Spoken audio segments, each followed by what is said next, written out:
Sejam muito bem-vindos a mais um Coach Chat, o podcast dos coaches para os atletas, dos coaches para os coaches, dos coaches para os amantes do ciclismo, do triatlo, enfim, todos que usam duas bicicletas, duas rodas e uma bicicleta, né? No caso, qualquer dia passando nisso, pensando que esses dois coaches, às vezes, um tá em San Diego, o outro tá nos training camps, qualquer dia precisamos trazer um cara do mountain bike aqui para dar uns pitacos, meus amigos.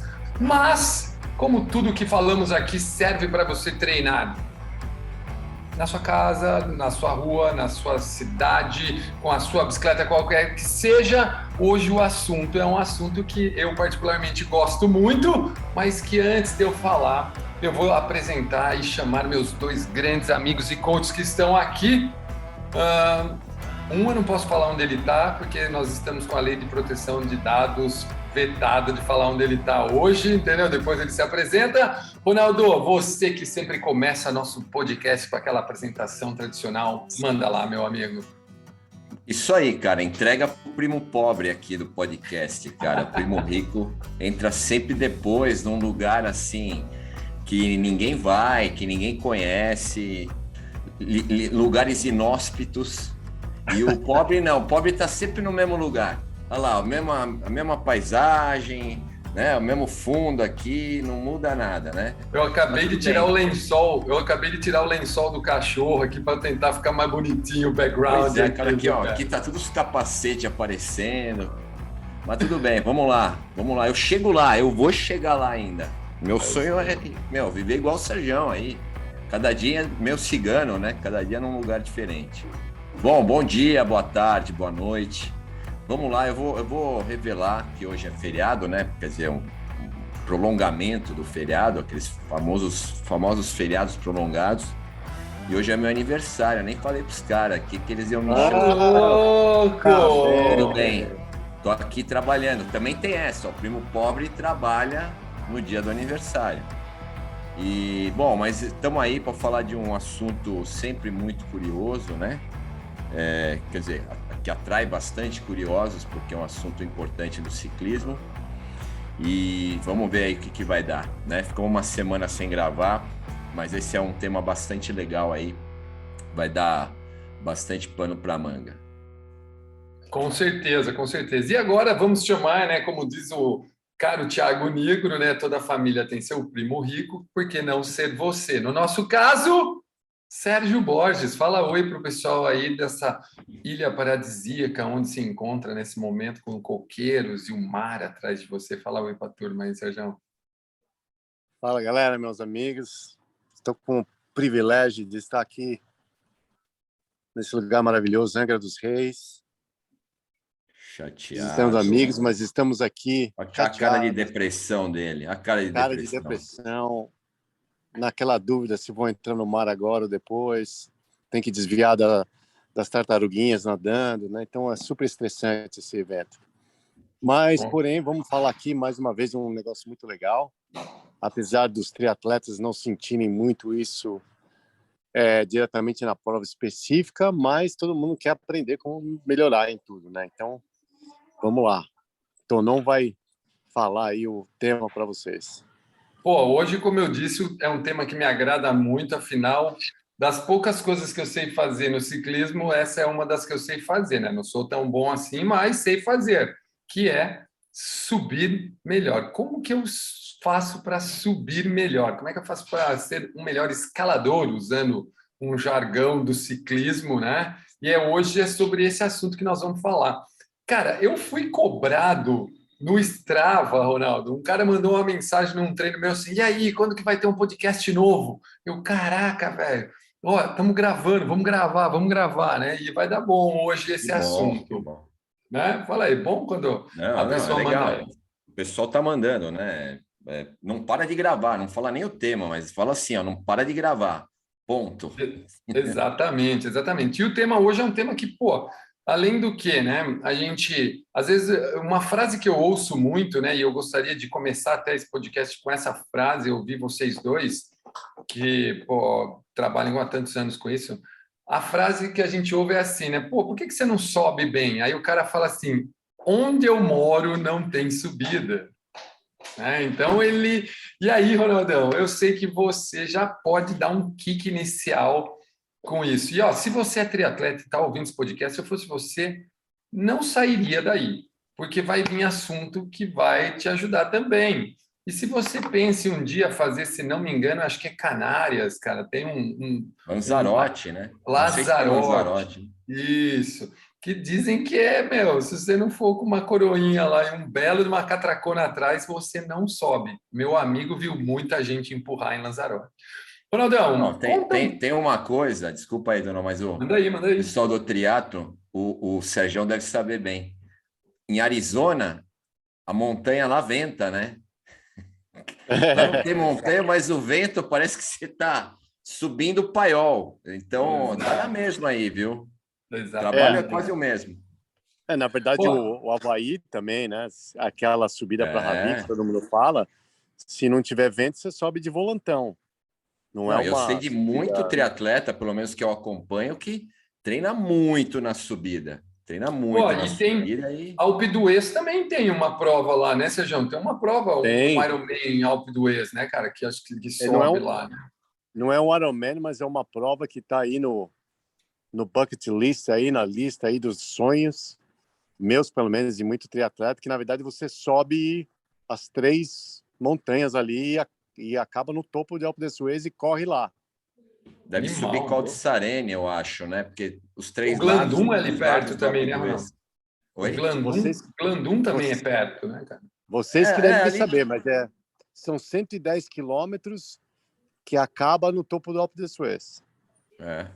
Então, não Então, sei. o Alpe d'Huez tem três lados, e um deles a subida que todo mundo já, né, conhece. Tem um outro lado que é menos conhecido, mas é bem habitado, bastante ciclista vai para lá treinar. E tem o Col de Sarene, que também já fez parte de não sei quantos aí, Tour de France e tal. Mas eu tinha escutado, acho que até teve um brasileiro, se eu não me engano, que chegou a ganhar essa prova. Colucci. Não foi o Colucci, cara? Não, Acho que acho foi o que foi Colucci. Não, um foi do Rio de antigamente isso. Janeiro. Foi o Marquinhos Ornelas. O Marquinhos Ornelas, ele mesmo. Ele mesmo. Ele É, ganhou, acho ele que foi 2 anos seguidos. um dos melhores ciclistas que o Brasil já teve de triatlo. Eu pedalei com ele lá em Portugal, lá. Exato, ele Até tá morando hoje lá agora. ele ainda tá trazendo terror aí pra galera aí que vai pedalar com ele. Tá velhinho, Não. mas tá descendo a bronca, né? Tá Ah, mandando é. bala. É um monstro, Olá, monstro. Ronaldão, comenta aí a frase: eu não sou bom de subida porque onde eu moro não tem subida. Vai lá, vamos começar com esse Pois kick e é. depois a gente abre para as perguntas para vocês aí, cara. Não, então, assim, é uma dificuldade você não ter a subida próxima a você para você treinar. Óbvio, mas hoje em dia a gente está falando aí de uma dificuldade, por exemplo, do vento, né? Correr lá no Arizona, tal. Mas o trabalho de limiar ele é muito parecido. O que você precisaria, obviamente, é talvez simular a condição de subida que você tem, da velocidade de execução. E aí nós estamos falando de cadência, né? Com a intensidade que você também vai usar na subida. Vamos falar, é uma das alternativas que você tem. Se você que não tem subida próximo a você, mas que você possa equiparar o trabalho, entre aspas, né? Simular aquilo que você precisa fazer na montanha. E uma outra alternativa, se você não tem subida, assim, ó, já para mim já está certo. A melhor preparação é aquela que você mistura trabalhos específicos na parte indoor, e aí pode ser o treinamento de força, pode ser treinos no Zwift, no Ruve, e a parte outdoor também, né? Que aí você treina mais a parte técnica, enfim, as situações técnicas de um determinado evento. E hoje a gente tem, as plataformas, quase todas elas oferecem um suporte para você simular subidas. O Ruve é uma delas, né? E o Zwift a gente tem aí a simulação do Alpe d'Huez, que a gente estava comentando agora há pouco, e tem também a simulação do Mont Ventoux, né?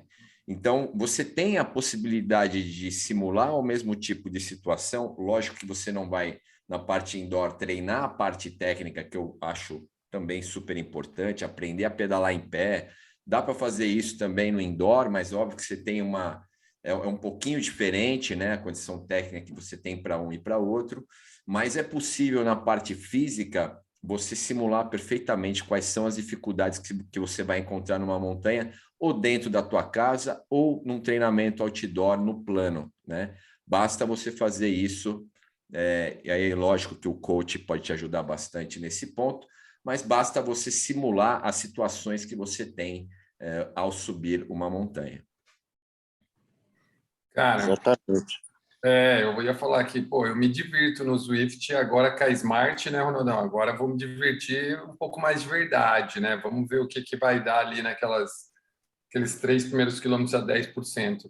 O Sergião, e aí? E para o cara que é do triatlon aí, que, pô, essa frase que o Ronaldo falou, o Aquial também falava, nosso saudoso Aquial lá na Weston, que as montanhas sopram. Conta aí como é que é essa história de montanha soprar, É, principalmente para o então, eu triatleta. acho que o que eu vejo é o seguinte: todo mundo que fala, eu não tenho isso, eu não tenho aquilo, é o cara que, na verdade, não tá querendo fazer o trabalho, né? O que eu falo de trabalho é o cara que não tá querendo fazer a força e de trabalho específico que precisa ser feita. Eu, particularmente, a maioria dos meus atletas, inclusive de elite, eu passei vários anos onde eu pedalava uma vez na rua só, eu fazia alguns longos na rua, mais para fazer o que o Ronaldo estava falando, para manter a minha parte técnica em dia, mas meus trabalhos de simulação de subida e de anaeróbico e tudo, eu fazia tudo no rolo. E isso naquela época que só tinha aquele rolo do mais vagabundinho mesmo, que eu lembro que a gente até, naquela época, colocava um velcro no freio para aumentar a resistência ainda da roda no rolo. Não sei se vocês passaram por esse perrengue aí, mas aquele Cara, eu velcrozinho no não passei, freio. mas gostei da ideia, viu? Agora não precisa mais, mas naquela época acho que era legal, viu? Então a gente fazia isso e fazia muito. E até o engraçado, né? Porque até o Ronaldo estava falando de treinamento em pé, né? Quer dizer, é uma diferença, né? De posição de centro de gravidade, mas dá para você simular. Quer dizer, se você prestar atenção na técnica, né? Eu simulava muito treino de subida no rolo, também em pé, e na verdade eu achava que era até muito mais fácil quando eu chegava na rua para fazer, né? Porque tendo o movimento da bicicleta, né? Quando você sobe de pé na rua, facilita ainda mais, eu acho, em termos de fadiga muscular e tal no corpo. Então, as pessoas que usam esse tipo de desculpa, eu acho que são pessoas que não estão interessadas em fazer o treino necessário. Eu tenho triatletas profissionais que moraram a vida inteira no Arizona, que lá não tem, onde eles moraram, não tem subida nenhuma, só plano, e que competiam em outros percursos de subida e iam muito bem, não tinham diferença nenhuma.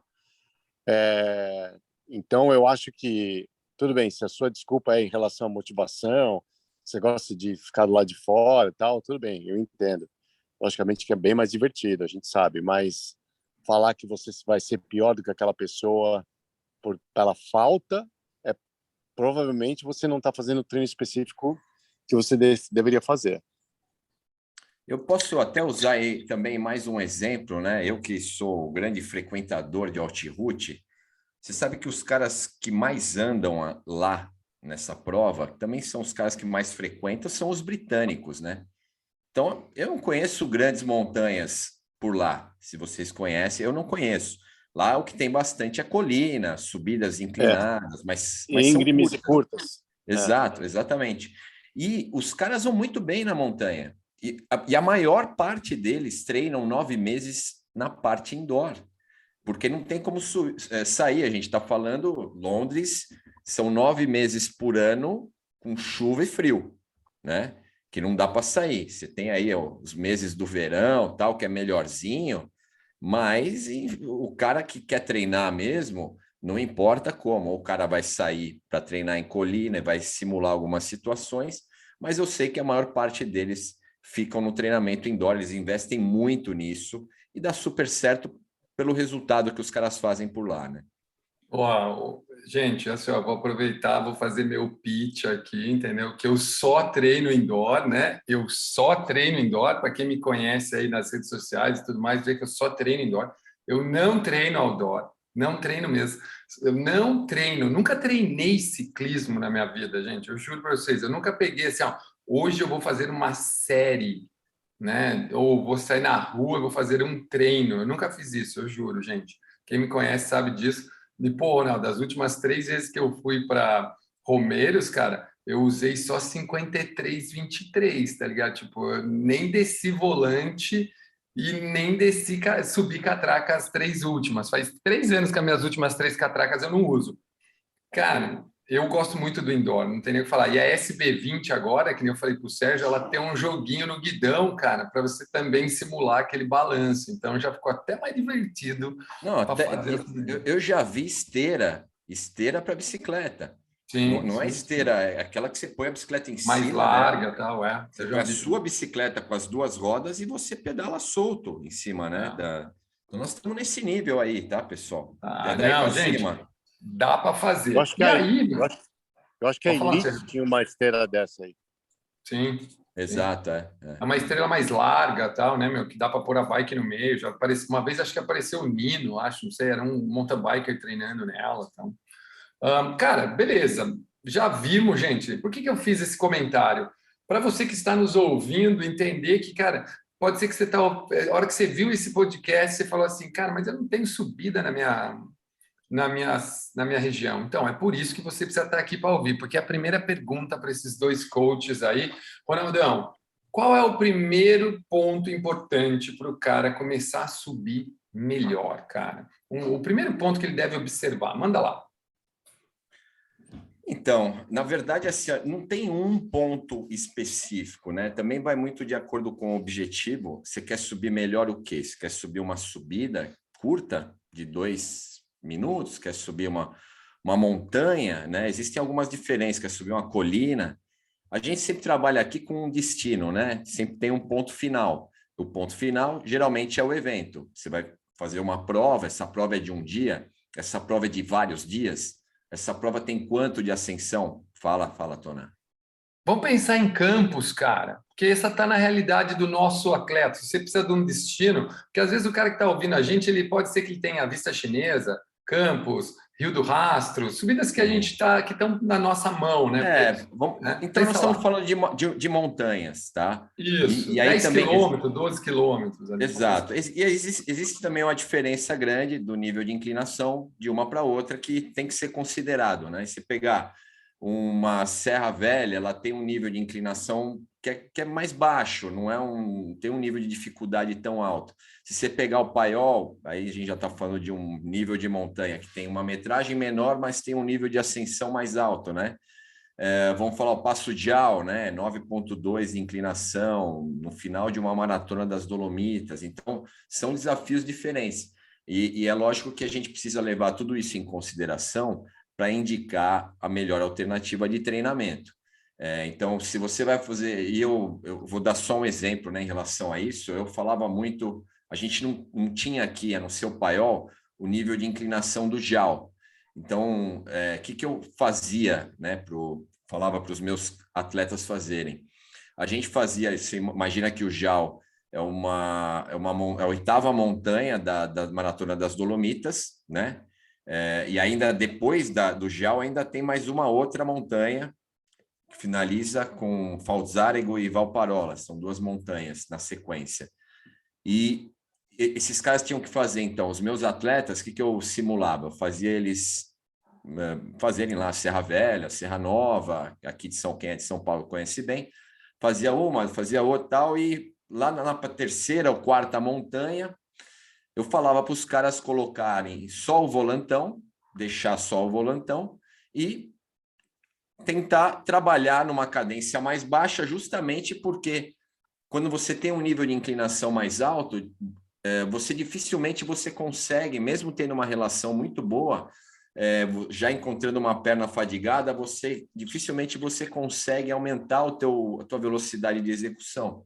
Então, a gente, para aumentar esse nível de dificuldade, colocava os caras para fazer a subida em volantão, ou usar o pé de vela lá, o maior, né?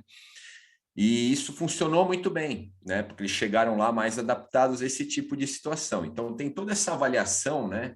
Para você, como critério, né? Para você montar uma programação de treino, você tem que fazer toda essa avaliação, avaliação do ciclista, como é que ele se dá na subida, então entender se ele é um cara bom, um cara que vai sofrer mais na subida, se ele tem mais peso, menos peso, às vezes o cara ele pode ser, entre aspas, magro, ter um percentual de gordura baixo, mas é um cara pesante, né? Como se diz em italiano, é o cara mais pesado, é o cara que vai sofrer mais na subida. É a história dos sprinters e dos escaladores, né? Você tem uma diferença muito grande de peso, você obviamente que você vai sofrer mais, a relação peso-potência é outra. Então, se faz toda essa análise para tentar aí oferecer, e aí tem um ponto principal, tá?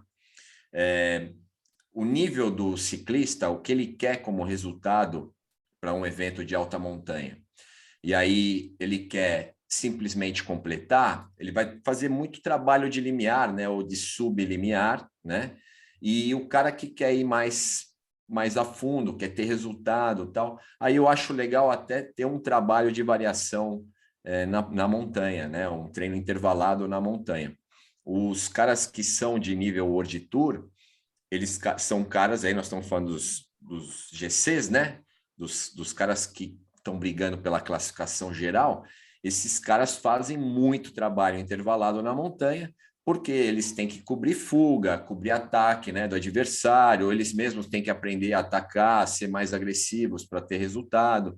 Então, o trabalho é muito diferente do cara que vai completar uma prova, simplesmente quer completar. Eu já falei em outros podcasts, né, que a maior parte dos eventos na Europa, principalmente, eles têm um nível de relação peso-potência que não pode ficar abaixo de 2,3 watts por quilo subindo a montanha. Abaixo disso, você corre muito risco de não completar o evento no tempo limite, né? E no caso do cara que vai ganhar, um cara nível World Tour, ele tem que intervalar, tem que melhorar a relação peso-potência, e, enfim, melhorar o nível dele de VO2. Tem uma série de coisas, né, que a gente tem que avaliar para fazer esse cara render mais ou performar mais, tá?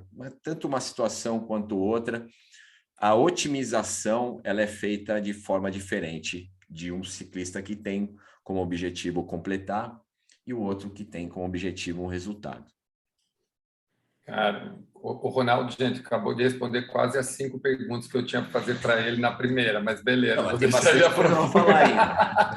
Eu vou deixar ele aprofundar um pouco mais nessa resposta da. Eu vou falar, lembra que você falou tal? Pô, não, mas faz sentido, faz sentido. Depois eu vou fazer uma pergunta para o Sérgio, depois eu vou comentar sobre essa história do Dial aí. Sérgio, e no triatlo, cara? O cara que, pô, precisa subir um pouco melhor, talvez tenha um momento decisivo, né? Kona acho que tem, né? Não sei, desculpa, eu não conheço especialmente as provas. Mas o que ele tem, qual é o primeiro ponto que ele tem que prestar atenção no triatlo, no caso do ciclismo do triatlo, para ele subir melhor, cara? O que você, como treinador, primeiro ponto, né? Depois, porque senão depois vai acontecer igual aí, eu vou ter que voltar todas as perguntas. Mas manda aí, Sérgio, primeiro ponto para esse cara prestar atenção, esse triatleta, para ele subir melhor, cara. Então, o triatlon já, nesse sentido, é um pouquinho diferente do ciclismo, porque você tem que ter em consideração desgaste cardiovascular e desgaste muscular, né? Então, tem atleta que não tem muita escolha, né? Um atleta que não é um atleta muito forte, que ele tem que usar o sistema cardiovascular um pouco mais, ou seja, né, usar uma cadência mais alta, né, que isso vai subir a tua frequência cardíaca, a respiração mais alta. Só que isso vai ter um preço a pagar na parte da corrida, né? Que a corrida é bem mais cardiovascular do que muscular. Então, no triatlo, a gente tende, né, a ensinar o atleta a ser um atleta mais muscular e um pouco menos cardiovascular. Ou seja, né, desenvolver uma força específica em subida, né? Quer dizer, muito treino aí de cadência baixa, né? Para que um atleta consiga ir.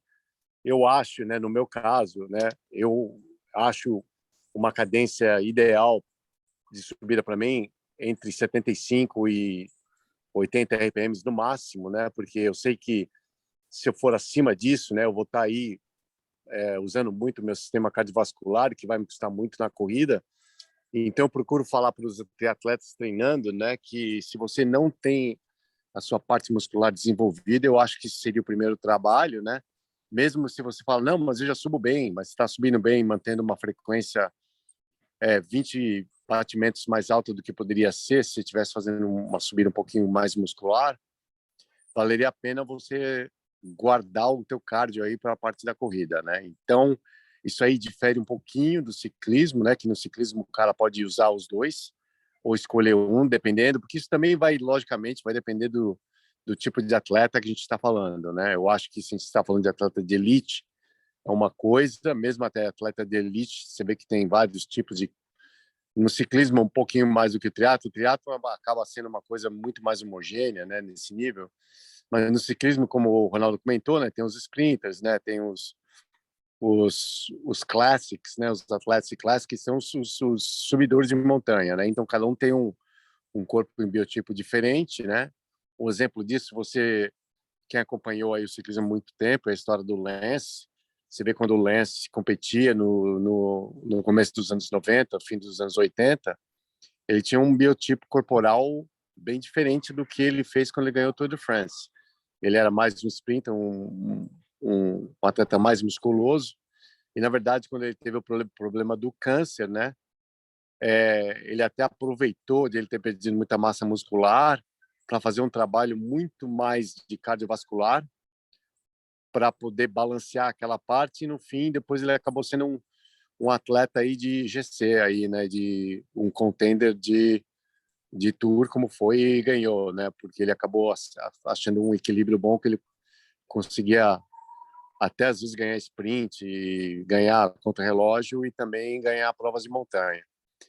Então, no triatlon, hoje em dia, na parte profissional não acontece muito, na parte amadora, logicamente, isso tem uma diferença muito grande, então você aí como atleta e treinador, você tem que prestar isso muita atenção, né? Você tem que tirar vantagem até do atleta um pouco maior para fazer um trabalho muscular maior, e no atleta que é um pouco menor, você tem que também saber exatamente quando você vai fazer o treino dele para ele não deixar usar todo o cardiovascular dele na bike, chegar na corrida e não conseguir correr na habilidade que ele é capaz, né? Muito bem, muito bem. Cara, vou contar essa história rapidinha do Dial. Eu estava até procurando meu tempo aqui, cara. O Ronaldo falou uma vez, gente, eu fui fazer a Maratona das Dolomitas e a gente estava com um grupo lá e o Aquial estava junto com a gente, né? E aí o pneu dele furou na largada. Ele estava com tubular, ele gastou 2 tubinhos, não conseguiu encher. E ele estava super bem para fazer a prova. Não feliz, ele não conseguiu completar a prova, só que ele teve a pachorra de ligar para o Ronaldo e falar para o Ronaldo fazer todas as contas para ver em quanto tempo ele subiria o Dial só para ele bater o meu tempo que eu tinha feito na prova. Entendeu? Aí, cara, não feliz, o Ronaldo passou tudo para ele, os dados, quantos watts, enfim, tudo que ele tinha que fazer, e ele foi lá e bateu o meu tempo, porque afinal ele dormiu o dia inteiro, ele não fez a prova e foi lá bater o meu tempo.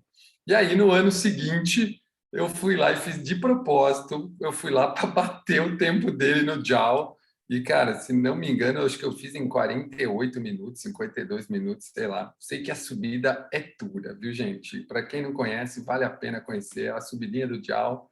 A hora que você chega lá em cima, você fala, graças a Deus que ela acabou.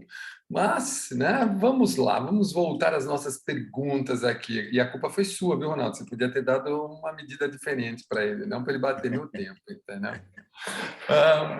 Vamos lá, gente. Ó, Ronaldo, você falou de várias coisas, Sérgio também ali. Cara, você falou um pouco, Ronaldo, dos 2 tipos de treino que mais influencia. Explica um pouco melhor para a galera. Aí no seu caso, aí no caso do ciclismo, né? Depois o Sérgio vai comentar no triatlo mais específico também.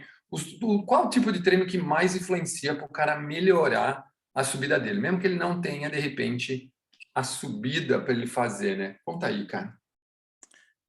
Na verdade, assim, é um misto, né, de trabalho de VO2 com trabalho de limiar, né?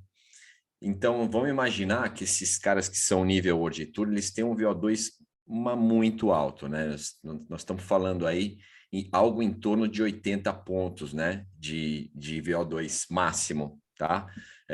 Porque o VO2, bem ou mal, ele vamos falar, é o que diz para nós se o atleta ele é um bom escalador ou não. Os sprinters, eles têm VO2 mais altos, mas na média é mais baixo do que os escaladores são. Os escaladores são todos suprassumo, né, de nível de VO2 do mundo, inclusive de outros esportes também. Acho que a única coisa que os caras que conseguem bater os ciclistas ou que estão mais ou menos no mesmo nível são os esquiadores, né, os caras de esqui cross country. Esses caras sim têm um nível aí de VO2 também mais alto. Tá? E aí, para você melhorar, inclusive, o nível de VO2, é importante a gente até falar sobre isso, o peso é super importante, né? Porque, vamos falar que a gente mede o VO2, o VO2, para quem não sabe, é a condição que você tem de captar, transportar e utilizar o oxigênio no exercício, né? No esforço. E ele é feito, a conta dele é feita por mililitros, né? Por quilo por minuto. Então, se você tiver menos peso, a tendência é que o seu VO2 seja mais alto, ok? Então, se tiver uma coisa para investir que dá um resultado legal para eventos de alta montanha, é peso, tá? Então, investir no peso, numa dieta boa, mas que seja saudável. Hoje em dia, os caras que são ciclista nível World Tour, os caras são raquíticos, né? Os caras que vão... tanto os caras que são gregários de caras que vão brigar pela classificação geral, quanto os próprios GCs, são caras que, em sua maioria, ficam entre 62 e 67 quilos. Então, você tem alguns caras que são acima disso, que também são caras bons, que vão brigar pela classificação geral, mas, na maioria, fica entre 62 e 67 quilos. E lógico que a gente não está pedindo aqui para um cara como eu, que tem 80 quilos, chegar aos 67 quilos, porque se eu quiser fazer isso, eu não vou conseguir, né? Se eu falar assim, ó, vou perder, sei lá, 5, 8 quilos, abaixo disso eu vou começar a ficar doente, porque não é da minha natureza. Então, para você ter esse peso, você vai provavelmente ter que nascer de novo, vai ter que nascer de uma outra família, de outro pai, de outra mãe, e comer menos quando você tiver aí seus 5 a 10 anos de idade, principalmente. Então, mas é um ponto que você sendo bom ou mal na montanha, o ideal é você ter pelo menos uma perda de peso para você melhorar a sua relação peso-potência e melhorar a tua condição de VO2, ok? Esse é um ponto. O outro ponto lógico que vai depender muito da fase do ano, né? A fase do ano não, a fase do treinamento. Então, se você está muito mais próximo da prova, a tendência é que você trabalhe mais o seu ritmo de prova. Então, você vai fazer trabalhos de limiar, que a gente tem esforços mais prolongados, num nível de intensidade mais próximo do teu limiar, seja ele de frequência ou seja ele de potência, estamos falando aí do famoso FTP, né? E de uma outra forma também você trabalhar esforços de tempo de duração médio, né? Entre 3 a 8 minutos, mas num nível de intensidade superior, né, ao FTP. E aí, lógico que isso tem uma variação muito grande, porque tem que ver o nível do atleta, a gente tem que começar o trabalho de uma forma, e esse trabalho tem que ser, vamos falar que o tempo de esforço ele tem que aumentar de forma progressiva ao longo, né, da periodização. Então, lógico que isso é um programa de treinamento, é uma coisa mais complexa, mas eu invisto também nos trabalhos de capacidade anaeróbia e, por que não, o cara também fazer trabalho de neuro para melhorar o recrutamento motor e melhorar a economia de movimento também. Então, é um balanço que a gente dá, mas o investimento maior, dependendo da fase de treinamento, ele é feito mais em VO2 e principalmente limiar, porque o limiar é a condição que geralmente a gente sobe a montanha, você que é atleta amador, tá? Você que é um atleta profissional, que vai fazer as variações em subida, aí sim você tem que dar mais ênfase à parte anaeróbia também, tá? Porque você vai ter um nível de repetibilidade mais alto e um nível, né, de variação na montanha em relação à intensidade muito mais alto também. Maravilha, maravilha. E aí, Sergião, será que ele tá? Parece que ele travou aí para mim ou não? Travou, ou ele Eu acho que travou. ele está travadinho aí. Ele Ele caiu. caiu, Vamos ele lá, caiu. vamos lá, vamos seguir. Ó, achei o tempo aqui. Eu falei que eu ia achar, cara. Eu fiz 50 minutos e 20 segundos Bom, bom. no Dial. Eu fui bem no Dial, cara. As 2 vezes que eu fiz Maratona das Dolomitas, eu fiz um tempo bom, já levando em consideração que eu já tinha 5, 6 montanhas já nas pernas, né? E eu fui até melhor do que quando eu fiz só ela de forma isolada. E eu fiz algumas vezes também de forma isolada e fiz no Altiroute também. É uma montanha dura, porque ela tem um nível de estabilidade muito alto. A inclinação dela é pesada e não tem pontos que você alivia, né? Isso complica Exato. mais. Quando você tem algum pontinho que dá para você dar uma respirada, é uma subida. Quando você tem uma montanha muito constante, como é Jal, como é Tourmalet, Tourmalet também é uma montanha muito constante, isso vai minando o cara, né? Vai fazendo a frequência dele cada vez mais trabalhar mais alta, né? Mais acelerada e tal. E aí ele chega, mesmo ele segurando a intensidade, né, na percepção, ele chega num grau de esforço muito alto, porque as montanhas, você vai trabalhar de forma prolongada. Tem montanha que você sobe 2 horas. O Stelvio, o meu melhor tempo no lado prato foi 2 horas e 10. E eu não sou nenhum bobo subindo, mas não sou o melhor, mas também não sou nenhum bobo. Eu nunca subi para valer essas montanhas, Ronaldo. Eu ainda vou lá para subir elas para valer, sabe? Tipo, toda vez que eu fui, cara, ou eu estava com a minha esposa, ou eu estava com amigos, ou eu estava como guia. Então, eu nunca subi essas montanhas. A única, que nem, ó, aquela última maratona que a gente fez junto lá, que a gente chegou quase que junto no final, 2018, cara, que nós fizemos junto, foi tipo onde eu bati todos os meus PRs, porque eu fiz sozinho. Então eu fui para subir o mais forte que eu podia subir, entendeu? Então, tipo, eu bati todos os PRs de montanha, porque antes eu só subia, enfim, empurrando, Para né? outras pessoas, Para para outras pessoas, acompanhar para clientes. acompanhar. É. E o Stelvio, o Mortirolo mesmo, cara, Mortirolo eu subi 4 vezes, mas eu nunca subi para torcer o cabo para saber qual é a sensação lá em cima de subir os 12K torcendo o cabo, né, meu? Então, mas eu ainda o farei, ainda o farei. Sergião, conta aí, cara, como é que qual é o principal treino que você passa aí, né, cara, que mais influencia para o triatleta, cara, para ele subir melhor, no caso dos triatletas que vão para provas que tem uma dificuldade maior de subida, cara? Quer dizer, a base do treino de ciclismo é semelhante, né? A gente está falando aí do mesmo esporte comparado ao ciclismo. Porém, a característica das provas de triatlon são um pouco diferentes da prova de ciclismo, né? Por exemplo, mais um steady effort, né?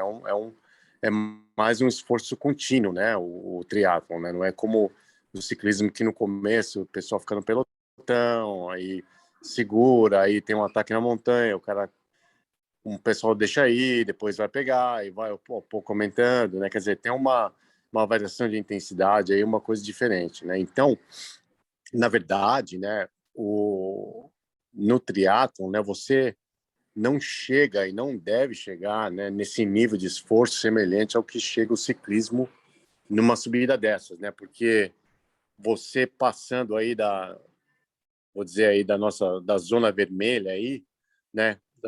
Logicamente sabendo que você vai poder recuperar numa descida, né? E você vai poder voltar na frente, esperar o pelotão, a não ser que seja um cara que está indo para um ataque, né? No triatlon você não pode aí, como eu digo, queimar todos os fósforos aí, né? E chegar na corrida acabado, né? Então é um esforço bem mais controlado. Então eu acho muito importante você fazer um esforço aí que faça um controle cardiovascular. Então, um trabalho de força específico aí de cadência baixa e intervalos mais longos aí é uma coisa muito mais importante aí no treino do triatlo do que seria aí um treino específico aí de VO2. O que, apesar de que a parte do VO2 tem ganhos fisiológicos, outras coisas também não só dependentes com a especificidade do percurso em si, né? Agora, se a gente estiver falando do triatlo olímpico, né, que é um triatlo que o ciclismo tem vácuo, né? Então seria uma coisa diferente, porque daí é muito semelhante ao ciclismo que a gente vê aí nas provas de ciclismo. Mas como a maioria dos atletas aqui fazem prova de Ironman, de longa distância e também não são profissionais, eu acho que é importante a gente saber que você precisa conhecer muito bem a sua cadência ideal em subida. Eu acho que isso é um grande defeito aí de atleta. Eu já vi isso acontecendo em triatlo muitas vezes, de que o atleta sobe muito rápido, mas ele sobe numa cadência tão alta que na hora que ele chega no topo da montanha, ele precisa de um tempo tão longo de recuperação, o que é uma coisa que não acontece numa prova de steady state aí, né? De uma prova de esforço contínuo, né? Eu já várias vezes competindo, chegava, até também passava na subida, e quando chegava no topo da subida, o atleta ele demorava tanto para recuperar que eu acabava sempre passando e acabava abrindo aí uma diferença grande aí no ciclismo, né?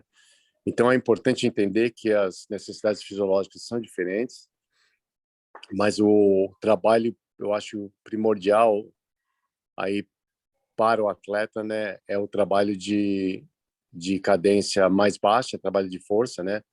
É o de big gear que a gente fala, né? Pô, coloca no volantão e faz um trabalho de 50 RPMs a 60 RPMs, intervalos mais longos, que às vezes é um pouco diferente do ciclismo.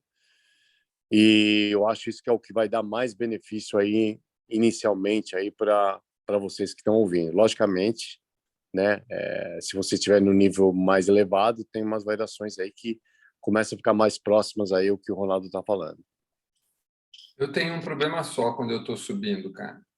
Ver alguém na minha frente, tá ligado? Tipo, putz, ver alguém na minha frente, Ronaldo, é um problema sério. Até no videogame, assim, velho, eu fico vendo os caras no Swift, eu fico tentando alcançar os caras, entendeu?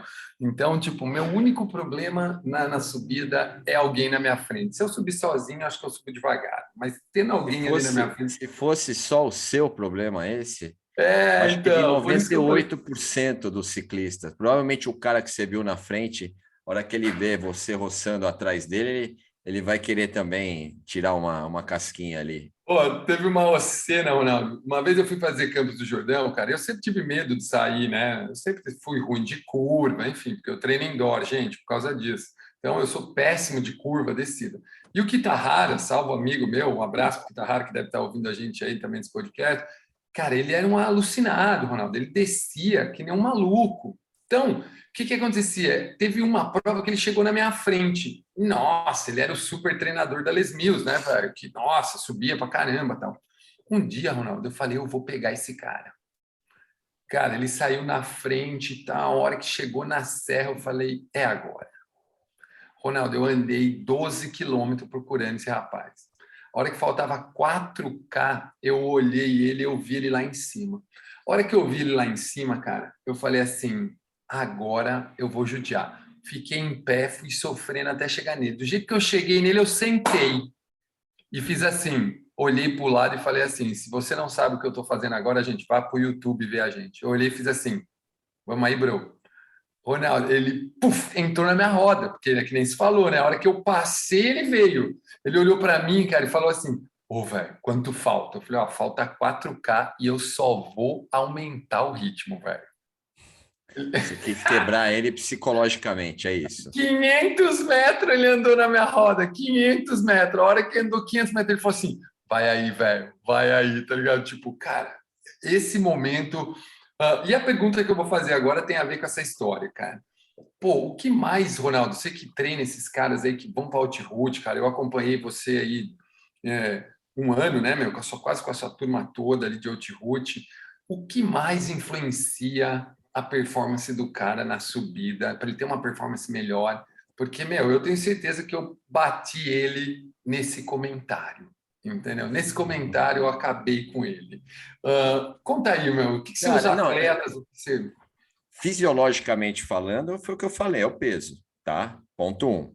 Mas eu acho que essa parte mental, principalmente para quem vai para um evento de alta montanha, ela é fundamental. E eu insisto bastante com o meu atleta em relação, principalmente aos training camps. Se você vai para uma prova em etapa, você não vivenciar etapas ou dias seguidos de esforço acentuado, esforço, né, prolongado, e um dia após o outro, se você não sente isso, você vai correr sérias dificuldades, vai correr sérios riscos e vai sentir aí sérias dificuldades para você completar um evento como a Alt-Route ou até um evento de um dia, né? A Maratona das Dolomitas, por exemplo, que a maioria das pessoas fica entre 6 e 8 horas em cima da bicicleta, né? Então, eu acho que é fundamental, se você que está ouvindo e pensa em ir para uma Alt-Route ou pensa em ir para um evento como é a Maratona das Dolomitas, que a gente já conversou bastante aqui sobre esse assunto, é fundamental vocês organizarem training camps em que você possa vivenciar e proporcionar ao teu organismo, ao teu corpo vivenciar esse tipo de esforço, mas também a tua cabeça, né? Você fez um treino duro num dia, fez outro treino no outro, você tem o terceiro dia. Como é que é a tua reação em relação ao terceiro dia, né? Como é a tua relação em relação a um quarto dia de esforço prolongado como esse, né? Então, são momentos que você vai ter que vivenciar se você quiser ir bem e enfrentar isso, né? Ó, né? Desafiar uma prova como essa não é para qualquer pessoa, não. Você tem que estar fisicamente bem preparado, ok? Mas eu vi muito cara já fisicamente muito melhor do que eu, mas a cuca muito mal preparado, o cara abandona no terceiro, quarto dia de prova. Mas muito, eu vejo assim, ó, Alt-Route é direto, eu vejo isso.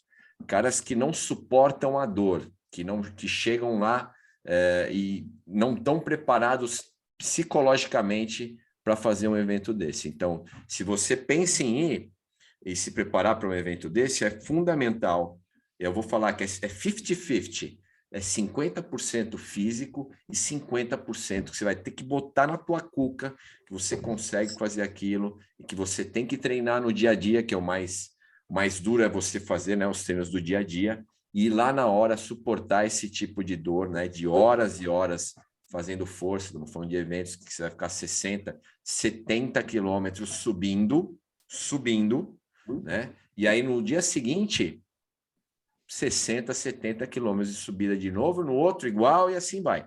Tá? Então, treina a cuca, né? E se organize para fazer training camps, que é isso que vai te dar esse tipo de preparação. Ô, Sérgio, cara, acho que essa pergunta se estende para o triatlo, né, velho? Porque o triatleta adora treinar no plano. Eu falo que aqui na minha cidade tem uma porrada e eles adoram ficar girando num lugar lá que é 100% plano. Você falou de subir, eles já... eu tenho aniversário do meu filho, eu tenho não sei o quê, sempre surge um negocinho. Quando surge uma prova, cara, que tem uma subida que vai desafiar o cara, e aí, Mel, o que que você, coach aí, né, Mel, o que você fala, o que que influencia na performance desse cara? Relação de marcha, o treino, enfim, conta aí, Mel, como é que é essa coisa para o seu atleta aí, quando ele tem, que ele já fala assim, puta, tem uma montanha no meio, minha bike é TT, eu vou ter que correr 40 quilômetros depois. E aí, Mel, qual é o fator que mais influencia na performance dele? Bom, antes disso, né, um dos fatores que mais influencia é, infelizmente, a ignorância dos atletas em conhecer o percurso da prova que vai competir, né? Sérgio, dá uma melhorada no áudio. Desculpa, eu estava com a mão no microfone aqui. Infelizmente, né, acontece muito o atleta que não se preocupa em conhecer com detalhe o percurso que ele vai competir, né? Uma coisa que é tão aí conhecida e discutida no ciclismo, no triatlo ainda fica muito oba-oba, o cara vai lá meio que sem saber o que ele vai passar, e depois fala, nossa, tinha tanta subida. Fala, ué, mas tá escrito lá no percurso, né, descrição, tem altimetria, né, quer dizer, como você não sabe, né? Eu acho que isso é importante, e a parte mental, com certeza, é a parte mais importante, né? A bicicleta de triatlo, né, ela não é uma bicicleta que tem uma geometria aí que colabora aí com a subida, mas então eu acho mais um motivo para você usar a sua bicicleta de triatlo, de TT no rolo para simular, né, o que você vai encontrar na rua. E eu acho que o mais importante aí é trabalhar a parte mental, porque, na verdade, a subida, no fim, ela acaba sendo mais fácil do que o vento, né? Porque a subida você vê o fim, né? O vento você não vê o fim. Então, na verdade, eu vejo o atleta que tem muito mais problema com provas de vento do que com provas de subida. Eu já vi muito atleta no Havaí, até principalmente, assim, ficarem desesperado e desestimularem durante a prova, mais por não saber por que horas que esse vento vai acabar, não aguento mais, do que na subida, que na verdade o cara acaba tendo um fim, né? Ele vê e fala, pô, tá chegando, tá logo ali, vou chegar, vou chegar. Então essa parte mental eu acho até do vento um pouco mais difícil aí do que a parte da subida, mas tem que ser trabalhado com certeza. Agora, em termos de marcha, tudo isso a gente vai entrando numa coisa um pouquinho mais técnica, né?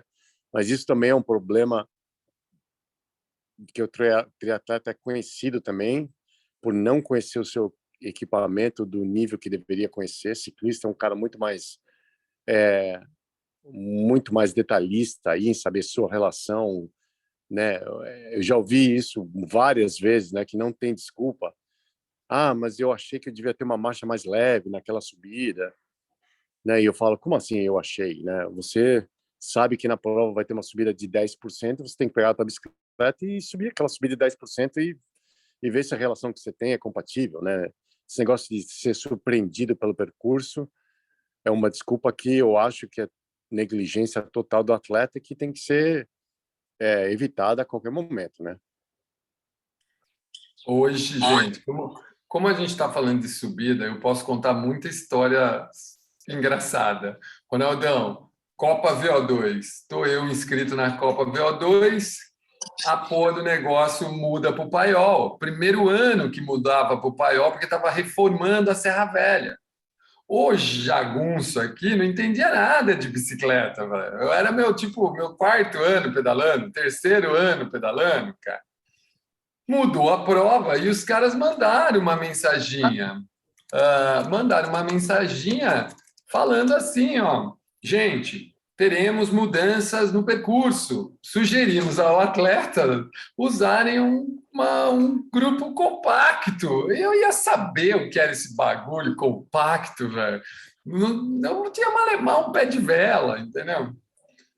Fomos para a prova, né, cara? Chegamos lá, né, Ronaldo? Estamos lá na prova. Eu só lembro de encontrar o Max, de Americana, o saudoso amigo também ciclista lá.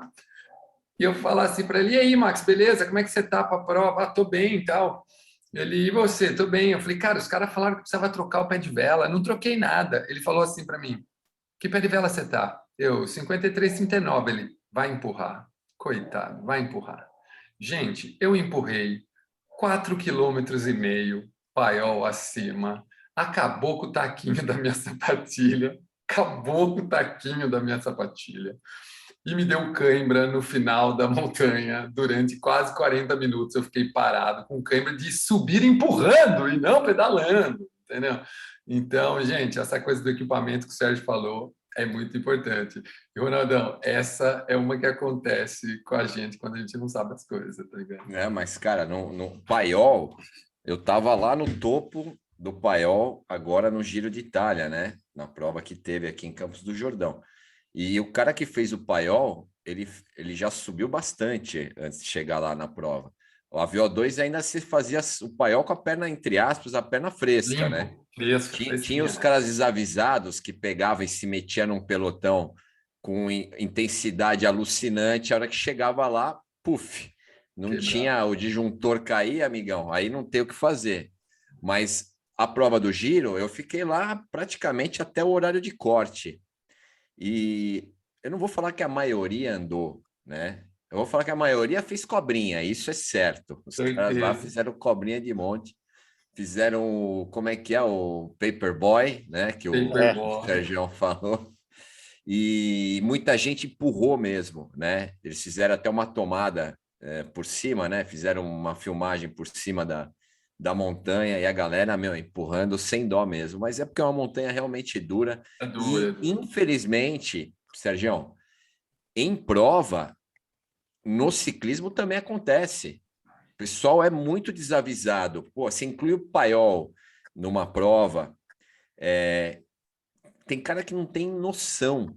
Como tivemos aí o Tonon, não tinha noção do que era o Não paiol. tem noção O cara nenhuma, que cara. se inscreveu no Giro, tinha muito cara lá que não tinha noção do que era o paiol. O cara que mora no Rio de Janeiro, não, mas eu tenho Cristo aqui inclinado. Cara, desculpa, mas você não sabe o que é o paiol, né? Vem para cá, você vai entender. Então, é por isso que é importante você conhecer o lugar que você vai competir. É lógico que não dá para você conhecer uma prova na Europa, né? Você não vai na Europa só para fazer reconhecimento.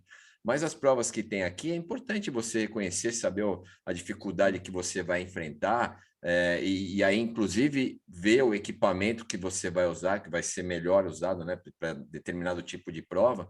E, infelizmente, o pessoal é muito desavisado, não pede informação, né? Não, então, legal, eu estou desavisado, eu não tenho informação da prova, mas pergunta para alguém que conheça, né? Pergunta para alguém que é de São Paulo, se você é de outra cidade, mas se informa, porque eu vejo muita gente que em prova de alta montanha acaba não assistindo o congresso técnico e chega lá na hora, tem um ponto-chave da prova que foi falado no congresso e o cara não ouviu e compromete o resultado do cara, né? O Altiroute tem Ah, muito disso, né? O pô, eu Altiroute, pô, adorava.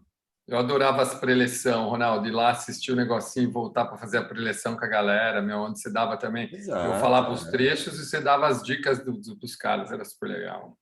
tem que fazer, Uma tem que coisa que é fazer. legal também, que não, quer dizer, não tem muito a ver, mas tem a ver diretamente com a subida.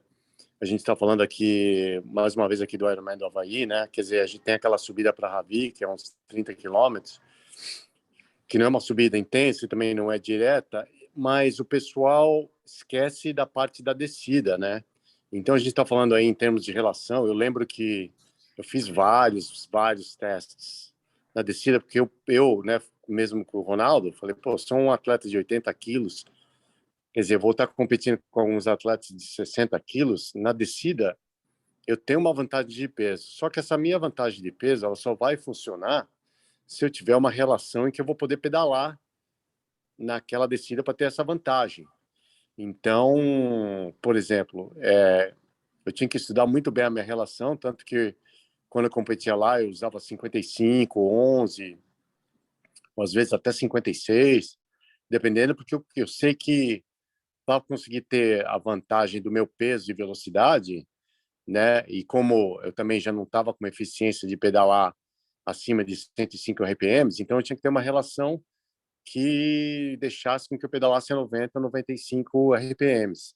Então a gente está falando aí de mais um detalhe técnico que é muito legal, né? Você que é um atleta aí que é um pouco mais pesado, mais musculoso, pô, tenha também uma vantagem na descida, aprendendo a escolher a relação correta aí para poder usar, também baseado na tua eficiência biomecânica, né? É, eu via muito atleta tentando, né, girar num giro super alto, que às vezes o cara até acabava perdendo o controle da bicicleta, né? Por tanta ineficiência, né? E no triatlon, na verdade, eu cheguei a ganhar até 5 minutos naquela descida de Ravi, de um ano para outro só na troca de relação, né? De 53 para 55, eu ganhei 5 minutos porque eu conseguia pedalar o tempo inteiro, porque antigamente a cadência chegava a 115, você já começa a perder eficiência, ainda mais com vento e tudo. Aí, com uma relação mais alta, eu conseguia ter um ganho muito maior. Então, isso é uma coisa legal, né? Quer dizer, se você saber, é importante você saber qual é a sua relação ideal na subida, baseada até no teu nível de fitness do momento, né? De preparação, né? Quando eu fui subir a vista chinesa aqui no Rio de Janeiro, eu dei graças a Deus que eu estava com uma bicicleta que tinha 50-36. Dei graças a Deus, porque se eu tivesse a minha normal 53-39, eu não subia, que é baseado no meu atual condicionamento físico e na cadência que eu posso. Eu não estava forte o suficiente para fazer uma cadência mais alta e eu não estava com cardio suficiente para fazer uma relação mais alta para manter uma cadência. Então, eu tive que fazer uma mágica ali e usar uma relação que estava entre uma e outra, né? Então, esses detalhezinhos aí que também são diretamente ligados ao preparo físico, mas também são coisas que você pode usar ao seu favor, como eu usei nesse caso de subir a vista chinesa. E para fechar esse super podcast, vou trazer outra história, gente. Somos atletas de 80 quilos. Nós temos uma pequena diferença entre tamanhos. Qualquer dia a gente vai postar nossa foto junto, porque nós iríamos fazer essa foto, né, Ronaldo? O Sérgio deu balão em nós, né? Porque nós faríamos essa foto junto há 2 semanas atrás. É Né? na Mas stage, somos Se todos fosse na atletas. Europa, essa foto saía. Ele estava lá. Exato. Somos todos atletas de 80 quilos, gente. Muda um pouquinho, vocês vão ver que existe um certo desnível entre nós, mas somos atletas de 80 quilos. E para fechar essa história, que é bem legal, eu tive a oportunidade, né, de subir o Mortirolo, né, cara, que é um paiol dobrado, né, o Sérgio, o Ronaldo, ele é um paiol dobrado, né, ele tem quase 13 quilômetros para 10, 11 de inclinação aí. Lógico que o paiol tem a descidinha, enfim, tem aquele detalhe, mas o Mortirolo, ele é muito parecido. Mas eu tive a honra, né, e o prazer de subir o Mortirolo do lado do Frank Schleck, né, cara? E, o Frank Schleck é exatamente esse ciclista que o Ronaldo falou. Se ventar, ele voa com a bicicleta. Ele pesa 62 quilos, 63 quilos fora de forma, que ele estava ali só pedalando com a gente.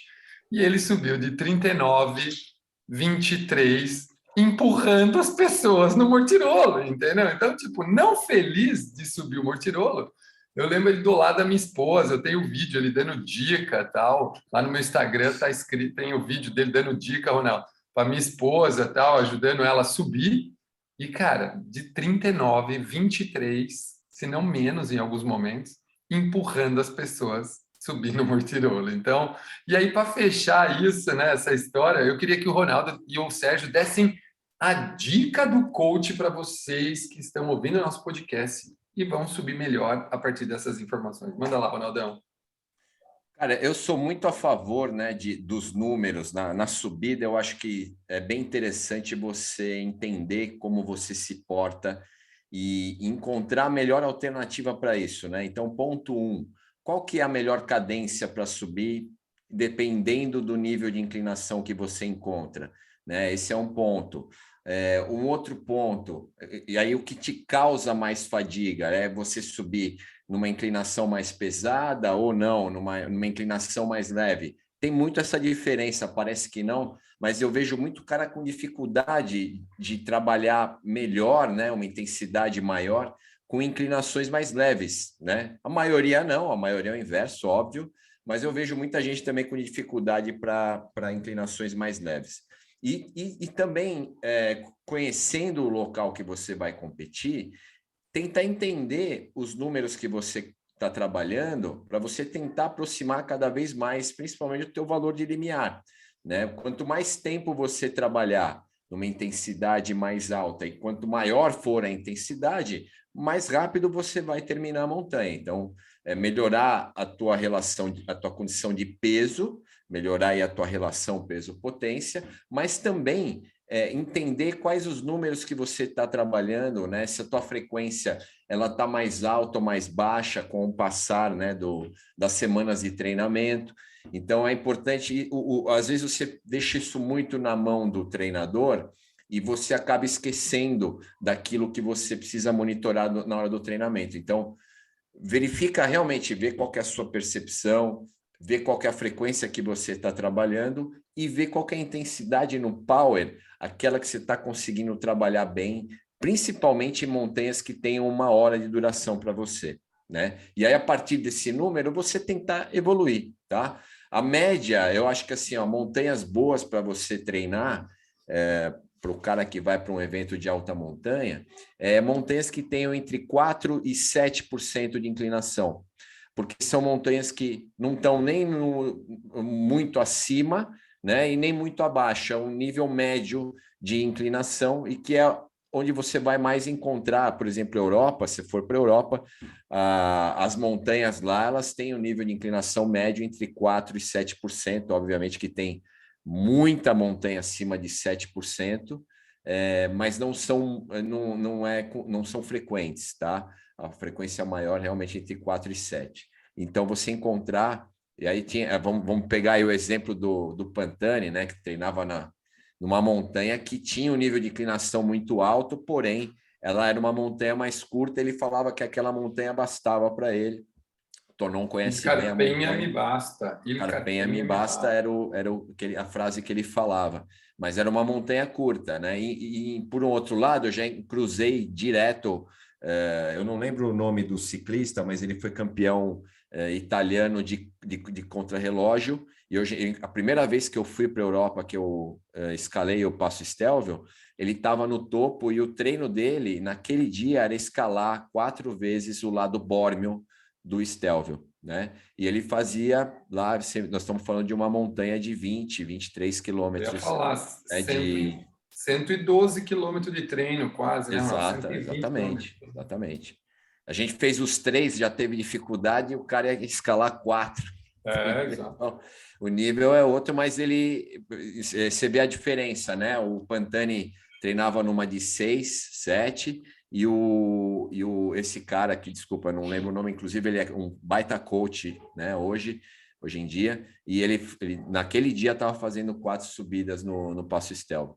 Então, essa diferença mesmo, e você encontrar aí qual que é, entender o teu treinamento, entender os seus números e tentar evoluir através deles, né?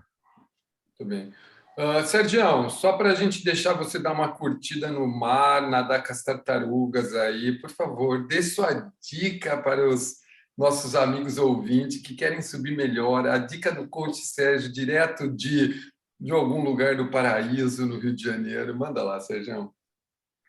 Bom, uma dica técnica aí, eu acho que o pessoal tem que parar de ficar gastando tempo tentando subir de pé em bicicleta de triatlon, né? Eu acho que para que fazer um esforço maior se a bicicleta não é designada para isso, né? Então, eu acho que tem que ser usado a subida de pé na bicicleta de triatlon somente para trocar um pouco os grupos musculares aí de cansaço, mas ela é muito mais eficiente se subir sentado. Isso acho que é uma dica dessa parte técnica, e fazer muito mais trabalho de força, né? Eu acho que as pessoas gostam de fazer muito treino de giro, e às vezes você pode até sair para fazer um giro com seus amigos, mas coloca num volantão e trabalha porque como eu te falei, né? Como o triatlo em si é um steady state aí, né? Quer dizer, é um esforço contínuo. Você requer aí uma contração muscular de tempo prolongado, né? Então eu acho que esse é um problema que o atleta tem, que ele não consegue passar um tempo muito longo fazendo aquele mesmo nível de esforço muscular. Então, até você sair, fazer um pedal de 1h30, 2 horas só no volantão, com uma cadência mais baixa, mesmo que seja com uma intensidade moderada, também é um bom treino de recrutamento muscular, e vai também trabalhar no teu psicológico também, de você ficar acostumado no músculo fazendo aquele tipo de contração por um período prolongado. Então, seria essa dica aí pro pessoal do triatlo. Maravilha. Cara, pode falar. Não, só a última palavrinha. É legal também a gente falar bastante da parte técnica, que o Sergião falou tudo, né? Você, no triatlon, você não tem a obrigação, né, de subir em pé, porque realmente a geometria dela não é feita para isso. No ciclismo é o inverso, né? No ciclismo, o ideal é você aprender a pedalar em pé, para você poder ter essa variação, os níveis de inclinação mais pesados, você poder ter esse recurso, né? O peso corporal, ele ajuda, né, a você executar o movimento. Então, no ciclismo, é obrigatório você aprender a pedalar, principalmente na posição em pé. E, mais uma historinha aí, cara. Eu adoro subir em pé, Ronaldo. Eu prefiro muito mais subir em pé do que subir sentado. Somos os dois, cara. Eu também. Cara, eu treino muito isso.